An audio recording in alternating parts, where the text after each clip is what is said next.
Oi, oi, you beautiful people. Oh, yes, it's Cockney Buddha, and it's all about getting real. I hope everybody's been having a great weekend.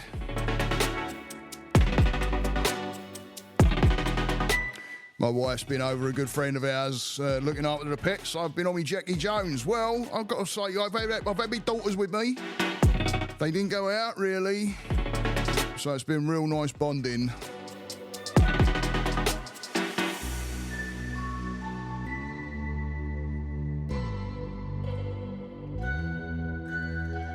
They also spark off this conversation that I want to have.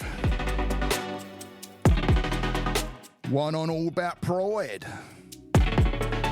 How does it get in the way? What exactly is it? And can you let that pride turn into that ego? Because then we got a problem, right? So here I am in sunny Florida. It's been a great weekend, as I say, bonding with my daughters. I love them dearly. They're my pride and joy. Won't ever see any harm come to them too, let me tell ya. So I hope everybody else is having a great weekend. I hope you guys out there that have kids are bonding. It's important to show them that love. So as we're on that subject, and it's around pride, yes, my two daughters absolutely make me proud, I'll tell you what. And, it's funny how you can say how you're proud of your kids and no one look at you as like some kind of smart ass or big head or anything like that. But say you're proud of something else and everybody's like, oh, your ego's getting in the way. No. There's a distinct difference. There's a distinct difference between ego and pride, in my opinion. But anyway, it's getting back to my girls, God blimey. I mean, my youngest wasn't even meant to be around. Go and look up Trisomy 18. Go and look that up.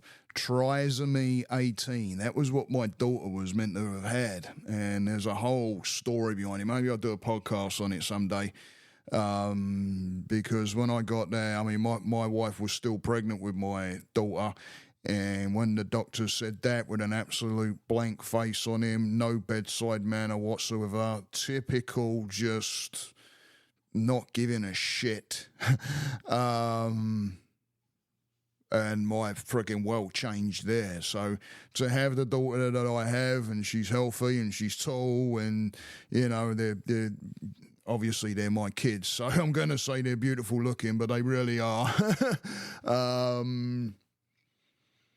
Yeah, they give me a lot of pride, and now they're in school. They've done well through high school and everything, and they're out there doing it. They're out there getting it done. They know their direction. They know where they want to go. My oldest wants to be a chiropractor. She's pushing through that, and my youngest wants to be a childhood psychologist. And if you ever come on any of my lives or anything, when they jump on there, they're on there. They had a bit of a chat. On Friday night, actually, they jumped on a live with me when I did the live. Go and check it out. It's up there all recorded, so you can go and check that out. But no, pride. Why are we losing that pride? It's an important thing to have, and I've been there myself. When I first came to the US. I all of a sudden realised that I'm an immigrant now, and was very, very conscientious of my accent, because there wasn't many people talking like me. And I was up in Maryland, went up there first, right on the DC border, and it's a cosmopolitan town. It's a great town, actually. If ever you're around, beautiful right now this time of year, because everything's changing colour. So it's real nice up that way. But I was very, very conscientious of hang on a minute. People are looking at me because I'm speaking a lot different, and also people not understanding me. And it wasn't that I wasn't getting annoyed with it. I was just becoming very aware of it and not wanting to talk. I lost my pride in my accent. I didn't even know I really had a pride. I have now, but I didn't really even know I had a pride, to tell you the truth. Because it took, I was in therapy one day, not with my therapist now, years ago. And I remember bringing that up. And I remember, I can't remember the name who it was who said it, but they're sitting opposite me and they're like, why don't you want to talk? And I went, nah, because I feel conscientious of it. And they're like, holy crap, you have such a unique accent. We love that accent over here. And I'm just like, yeah, all right. I didn't really take much notice, but I've had many a situation crop up to where people have said shit from all different walks of life. Let me tell you, the one great thing and the beauty of it, which I see now, which I didn't then, is having that pride in what I have, because it is a real good connection with people. Because as soon as people say, oh, where you from? Oh, I'm from London, England. Oh, wow, boom, conversation. Because then you're like, oh, where are you from? And that, and you get talking. And but back then, that pride seemed to, when you have a pride, you own it.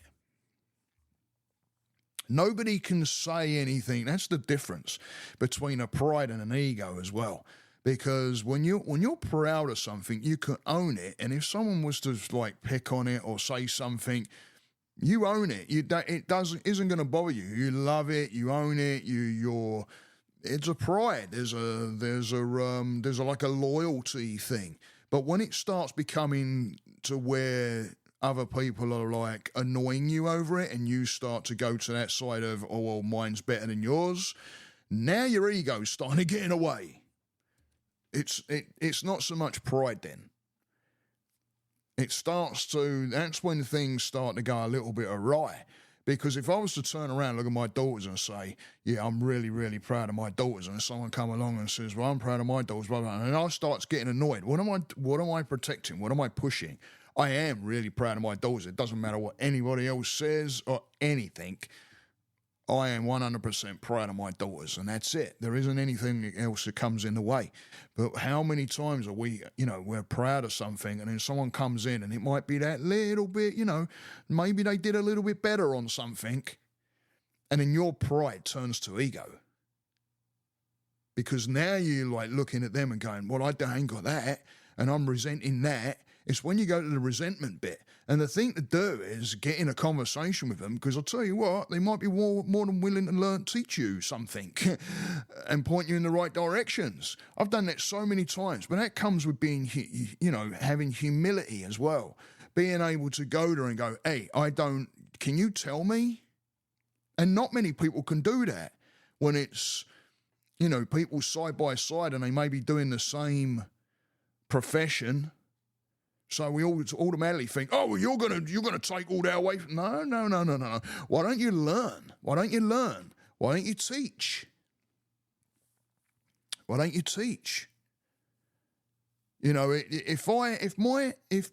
If my therapist had that kind of action and said that kind of thing or had that kind of thought pattern, I wouldn't be where I'm at now.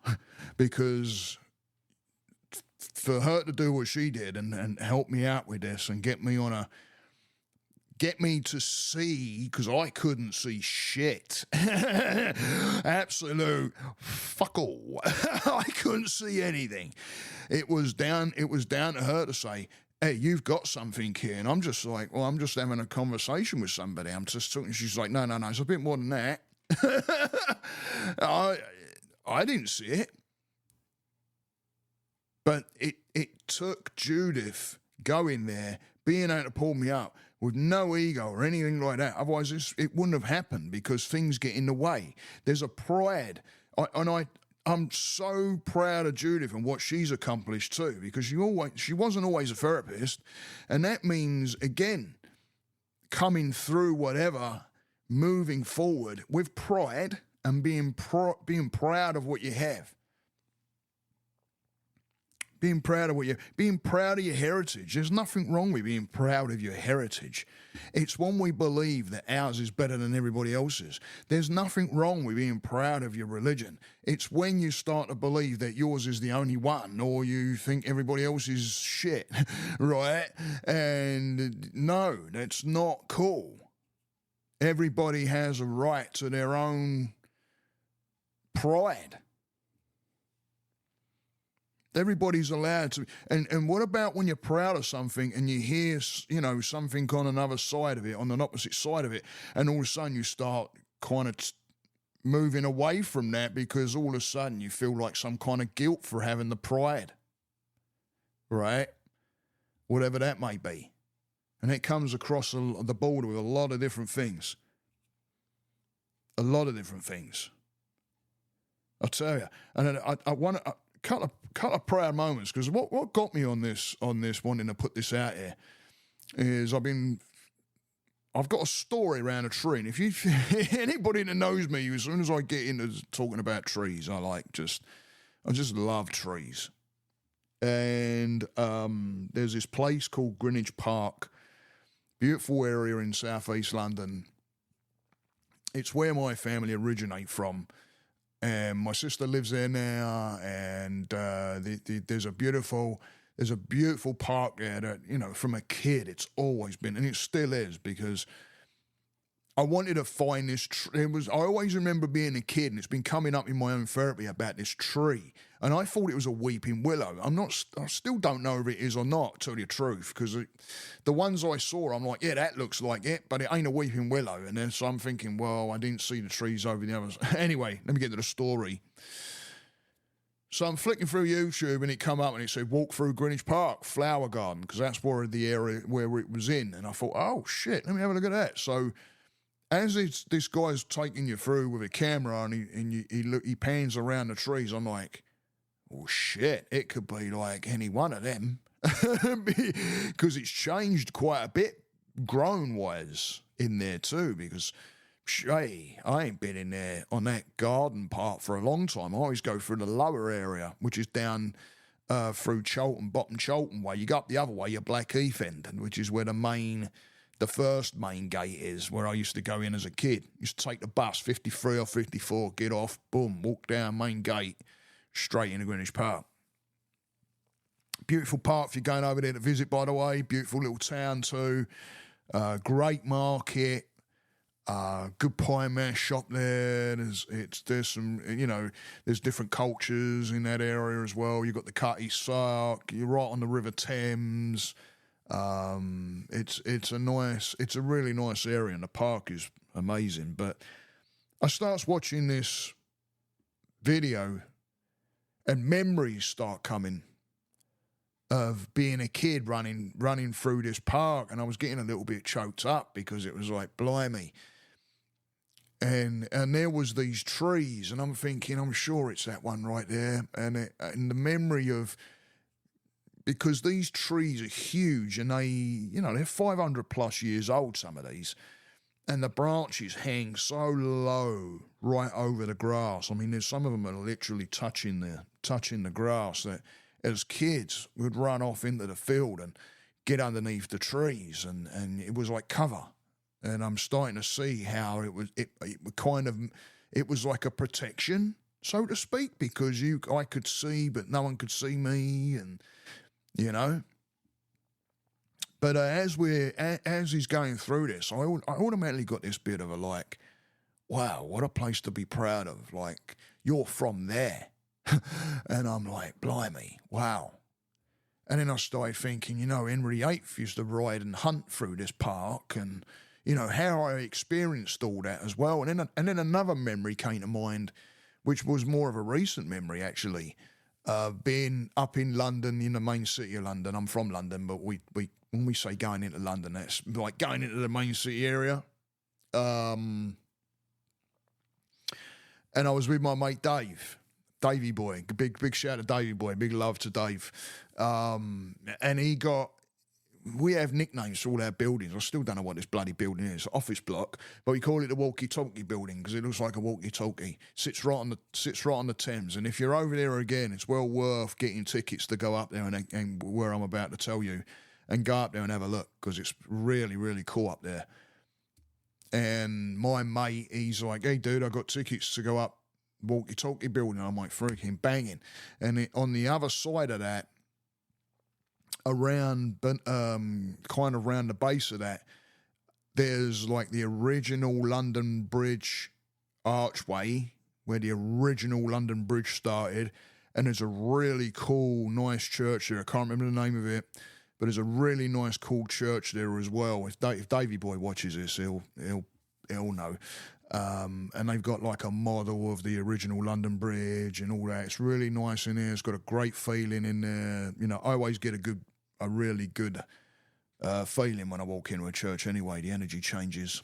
I just automatically feel calm when I walk into a place like that. The energy's definitely some, I don't know, calming, protective energy or something. I don't know what to say, but I always get it. But anyway, it's a great little place over there, right at the base of that building, like near the walkie-talkie building. And again, if my mate Davey Boy watches it, he can bang it in the comments what the church is, because I can't remember. But anyway, we go up, we take an elevator, and we go up the top there. And of course, I walk out, and the first thing I notice is you're like stepping outside, but you're inside at the top of this building. There's a roof over your head, and the reason I say that is because there's a huge, tropical, beautiful garden that walk through up there. It's really nice. It's like a whole new freaking world up there. There's like a restaurant up there. I think there's a couple of bars. I might have that wrong, but I know if you go to the top end to where you can look out the back area towards where the Gherkin building is, there's a bar up there, because when I was drinking beer, we went up there and we grabbed a beer and we sat down, and the view, you can walk right the way around and you can see 360 degrees pretty much, because it's all glass and windows up there. But that was the first bit, was seeing the garden. I was like, blimey. But we didn't stay right there, because what my mate did is he took me straight out on the balcony, which is out on the front. And it looks out straight over the Thames, across to the Shard and down. I mean, you can see, you know, as far as you can really see across London, including up to where Greenwich, like I just spoke about, and where I used to live that way, southeast London as well. And I walked out onto this balcony, and all I can say is that pride came. And I'm spanning right away around. Like I remember going from one side, like just looking around, and I'm saying to myself, holy shit, you're from this city. You were born here. And I'm like, holy crap. And it just all kind of slotted in with that pride. This pride. Have a pride of where you come from. Have a pride in, you know, what you learn, what this city meant. What it meant. And I tell you, all the years that I lived here, I've been here 30 years now, but all the years I've lived here, and, you know, you'd hear people say, oh, you're from London, and oh, wow, what a city, and all that, and you're like, yeah, you know. But that day, when I'm like, damn, wow. It's that realisation and then the pride. And there's nothing wrong with pride. Like I say, be aware of it. Because if other people start pissing you off, right, because you're starting to believe that, you know, yours is better than anybody else's, with anything that is, right? You could have pride in your car. I've got the best car. I'm real proud of it. And then someone pulls up and they might have, say, a better stereo. And all of a sudden, you know, jealousy kicks in or whatever, right? Are you still holding the same pride as you had before the dude pulled up, or now is he pride? So you got to look, is it ego? Because ego is different. Ego is something that wants to be protected. It wants to be protected because that's where insecurities and everything lie. So it will do everything it can to protect itself. With pride, you don't need that. I'm going to tell you something now. I'm proud of my bald head. I'll tell you that right now. And when I talk to people like that, they start laughing at me. And I'm like, oh, I am. I like my bald head. I like shaving my head. I like, especially if I've got a bit of time and I shave with a straight edge razor as well. I've been doing it for years. And it's really nice to freaking spend that bit of time, which comes under pride, in you. Being proud of yourself to want to look good for you. It don't matter about looking good for other people. It means looking good for you. And I remember when I first shaved my head and I felt it and I'm like, I just knew. I love it. So anybody can say freaking anything to me, anything, and it's not going to make me one bit annoyed, nothing. Because what can somebody say when you have a pride that you believe in? That pride comes within. It doesn't mean you have to prove it to anybody. It's an inward pride. It's something that you're proud of. And that comes, again, like I said, heritage, religion, even politics, yeah? You're allowed to be proud of what you want to follow. I don't follow particularly anything. Like I said, it's like, again, I'm not going to get into that side, but anybody that knows me knows what I feel about politics. Is it a good job having it there? Yeah, probably, but I don't know as far as now, freedom of speech is, and, you're hearing all kinds of bleeding shit kicking off out there, over different things now, and, I think it's sad that we, people are not allowed to say that you're proud of something, right? And that, like I say, that pride comes across a lot of different things. I started this out with being proud of my girls. Absolutely. I'm proud of my wife. Absolutely proud of my wife. One, putting up with my ass. Right? I'm proud of the patience that she's been showing. I'm proud of the work that she's done within her own work. I'm proud of where she got herself and the journey that she's had getting there, moving herself forward, being proud to get herself there. And there's nothing wrong with that. Don't let anybody tell you different.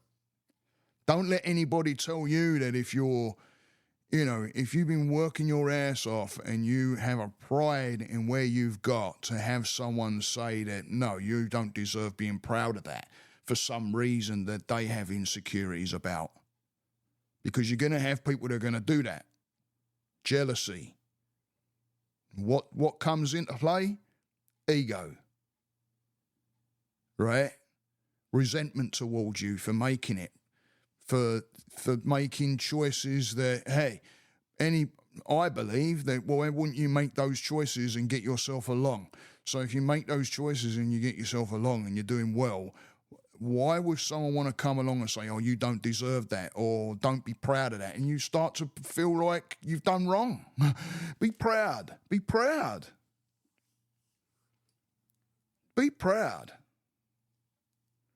I don't think there's anything wrong with pride. Like I say, the awareness comes with the ego. You do not want that ego getting in the way. You don't. Because, again, ego is a whole different ballgame, right? With pride, you own it. You love it. Yeah? You do anything. You're passionate about it. So act as if you own it. Walk like you own it. Be proud of yourself. Act the same way as being the pride. You don't have to put your head down and feel ashamed. Lift your head up, pull your shoulders back, give yourself the confidence in walking forward. Right? Be open-minded. Be open-minded. You're allowed to be proud, but you're not allowed to shut somebody else down for something that they might go against something that you believe in or that you're proud of. But it does mean having an open mind and allowing somebody else to be proud of something that they're proud of. Because what happens? Ego's going to get in the way.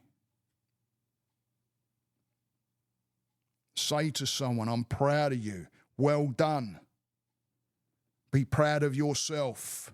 Give yourself a pat on the back. Reward yourself. Build the person up, because you know what happens then? When you build somebody up, it builds you up with them. You're sending the right message to the mind. When you go to ego and the ego takes over, that will pull you down in the opposite direction. Ego is a negative frequency, people. It's a negative frequency. And our bodies are energy, and it runs on frequency and vibration. We're atoms. So if you want to pick up and tell yourself that and bring yourself down and keep yourself in that slurry of filth, by the way, that's why the lotus flower is represented in Buddhism, yeah? Because it grew from muck. Grow from the shit. Be proud, but don't go back to the shit and try and defend and bring an ego into it. When that lotus flower gets to the top of that water and it's grown from its muck, it opens up and it shows everybody else, hey, look where I've come from. Look at my beauty. Look what came from that muck. There's a pride.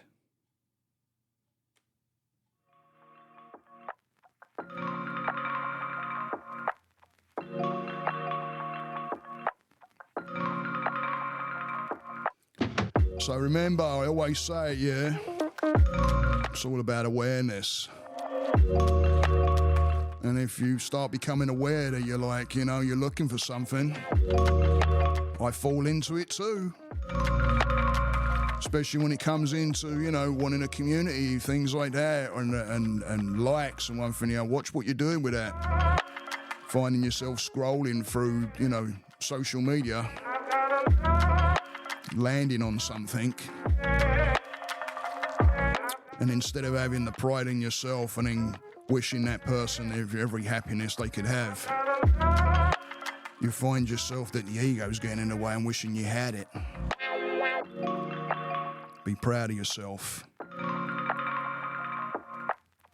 So, like I said, I'm here in sunny Florida, and I do have a certification in counselling. If anybody would love to get a hold of me, I would love to hear from you. You can go across any of my platforms. I have a link tree down there in the description. And I think I might post up the video that I was looking at, going through Greenwich Park with all the beautiful trees. Go and check it out. It's beautiful in there. And you're only getting to see the small part of the park. But thank you for listening. Thank you for joining me. And thank you for being loyal. I appreciate each and every one of you. Love you. Stay that course. Namaste.